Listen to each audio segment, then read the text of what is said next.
Hey there, I'm Andrea Olson with Go Diaper Free, and I'm going to record episode 114 of my podcast right now, which is all about dressing baby for cold weather EC. Let's do this. Welcome to the Go Diaper Free podcast, where we help you stop changing endless diapers and start pottying your baby today. I'm your host, Andrea Olson, author and mom of 5 babies, all EC'd from birth, all out of diapers by walking. This is episode 114, dressing baby for cold weather pottying, keeping baby warm for elimination communication.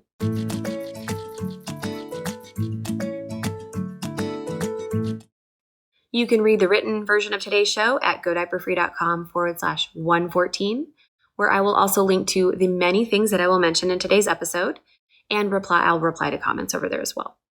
So we had a question from an anonymous follower in Ithaca, New York. How do you recommend keeping a young baby warm when starting EC in a cold winter climate? My baby's now 11 weeks old, and I use cloth diapers with her and cue her when she goes in them these days. I've been using baby legs and socks on her feet, but that still leaves an exposed area between the thighs and diaper, which makes her cold in my chilly home. Most babies' clothes are onesies with too many snaps or zippers to be practical for frequent diaper checks and removals. I'm considering sewing a long fleece dress to cover the gap down to the baby legs and maybe down to her toes, but that's not practical to use in a Moby wrap or ergo, where her legs are split open, and a ring sling hurts my back. Thanks for any advice you have to help keep my baby warm while I EC.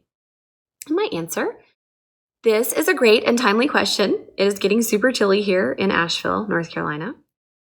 We also had similar questions from someone in Australia and someone in Corvallis, Oregon for their similar questions, which I've also included a little bit later. You'll hear them in a second. Now on to providing a clear answer, the basics. My midwives taught me to always look at what I'm wearing at home or outside and to put one extra layer of clothing on a very young infant, one more than I'm wearing. It's also a good idea to spend a few extra bucks each month to help keep the house warm and cozy during these early months of EC. Prepare yourself for indoor or outdoor cold weather EC by gathering the right easy on and easy off clothing, which I will get into in a moment. And remember, you don't need to wait out the winter to begin ECing your baby. You can do it in cold weather. Eskimos do. They keep the igloo very warm and they toss the pee out the door. So some materials to use for cold weather pottying. Just like adults, adding wool and fleece articles of clothing in the colder months helps keep us snug. And you would just add the same to baby's wardrobe, especially merino wool. It's very soft. Synchronistically for EC, it's also nice to have some water repellent yet leak-proof materials, which also happen to be wool and fleece. Elastic top pants are a wonderful help if you're slipping them on and off on top of what you've described that you already are using. And lastly, if you're wrapping your naked baby in a blanket or soft towel, choose something soft and liquid repellent like merino wool or fleece. Next, the styles of clothing that make cold weather ECing easier, and you can make or purchase these. The highest list on this list would be split crotch pants and chaps sets. You can make them or you can buy them.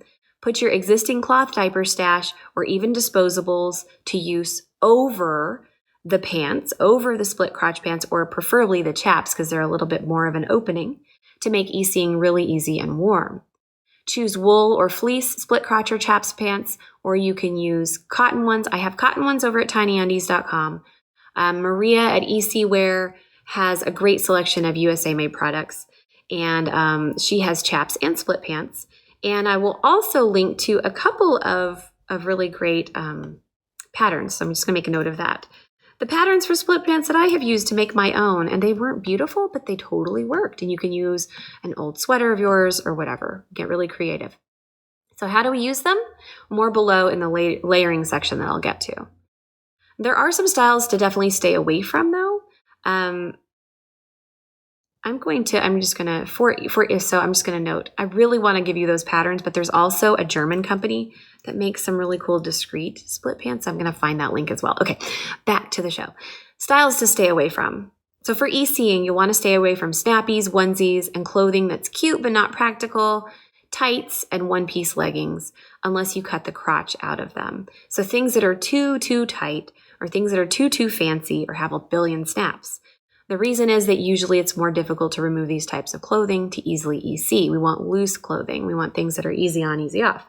But I want to say, if they work fine for you, and maybe you use a onesie that just has 3 snaps in the crotch, or you find a zippered onesie and you can unzip it, then go ahead and use them. So here's an example of how to layer your baby's clothing. Number 1, dress your baby in long socks and leg warmers. I have some links to the ones that I use in the show notes. Number 2, put some split crotch pants or chaps over these. I will also link to the ones that I suggest. I do suggest chaps because they have a wider opening and will keep the pants very dry. And then I also did what I'm about to say, number 3, and put footed elastic top pants on top of the backup. You don't have to use chaps or split crotch pants. You can just use really loose elastic top pants with feet on top of the diaper backup. Then number 3, over the bottoms, fold a cloth pre-fold diaper into thirds or half and put a diaper cover on this, or hold the pre-fold in place with a diaper belt, sumo style.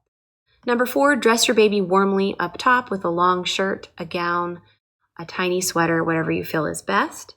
Number 5, don't forget the hat. Babies lose 80% of their heat through their heads. Number 6, keep your baby close in the sling or baby carrier when you're out and about, or even in a cold home. Your body heat will do its work to keep your baby very warm.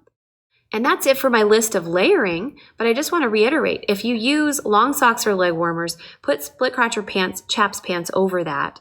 And then over the bottoms, because there's going to be an opening there, you're going to put your diaper back up, even if it's disposable, biodegradable, whatever it is.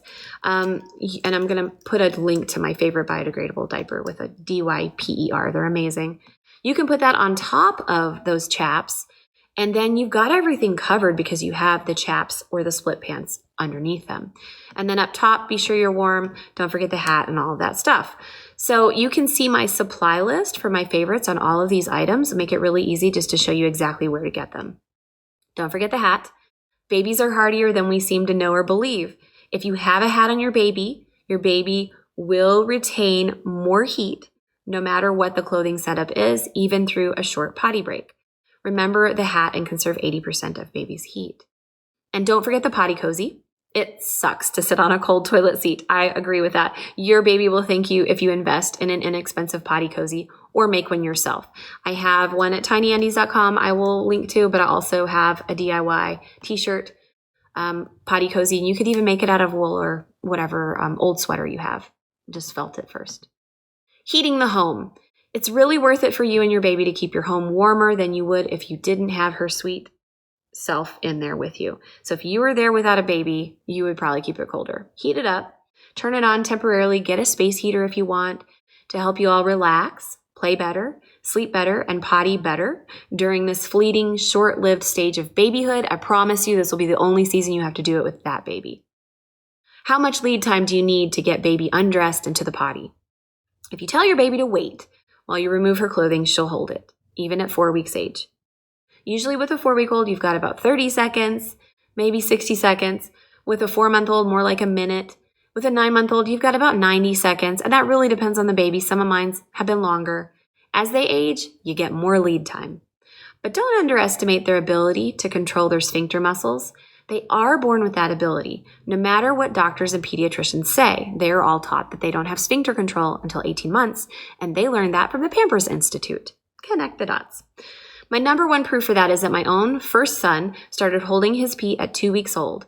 Not for too long, but long enough for me to get the diaper off.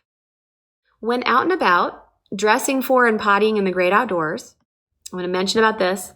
When we were out in nature during cold months with my first, camping at night in 40-degree weather, we used either the looser footy pants, the ones that are just elastic with feet, over layers of socks and leg warmers, or we used a chap style pant with the diaper cover over that. Plenty of clothing up top, hats, and even little leather Bobuck shoes. So see the layering options I just mentioned and choose whatever works best for you. Now, if you must potty in nature when it's cold, use the squatting while holding baby in classic EC position. Your baby will be shielded from the wind by your thighs. I'm making a note to add a picture of that because it's really important for you to see. That is going to protect them from being cold, and it's not very long. But also, you can potty them inside your car. Just bring a mini potty with you, or a Potette Plus, or a Top Hat potty, or use public restrooms when possible. Your baby will thank you for the extra warmth in the car or the restaurant. You may use the Top Hat potty with the potty cozy as well. I highly recommend keeping this in your car and by the bedside for nighttime pottying. That will keep the baby close to you and warmer. Again, you can check out all the gear and great sources for it. Mostly work-at-home moms like myself. over on my supply list. And that's it. And I actually did mention the other ladies. I edited those out before, the other ladies' questions before, so you don't get to hear theirs. So sorry, but thank you so much for the question that I read in the beginning, and for all of you for sending those, because this is a very common issue, and we often will put off EC until after the cold season, or even wait to potty train until the warm season. But there is no reason to stop. We have lots of gear. I've linked to it all in the show notes. Definitely go over there to godiaperfree.com/114 right now and click the links to go to all the gear and get it pretty quickly. Now, I want to know, what are your tips for cold weather ECing? What are the gear items or the way that you potty, positions, receptacles that you have found are very helpful in colder climates, colder weather, etc., to help make your EC totally successful and doable during these times? Head over and let me know what you think. Till next time, happy pottying, y'all. I'm Andrea Olson, and you have been listening to the Go Diaper Free podcast at godiaperfree.com, and I'll see you next time. Oh, I found a lot of resources while I was reading that, refreshing all of that. Great. So put in the comments below what you think is helpful for cold weather ECing, and I look forward to seeing you there. Click the bell and hit subscribe, and I'll see you next time.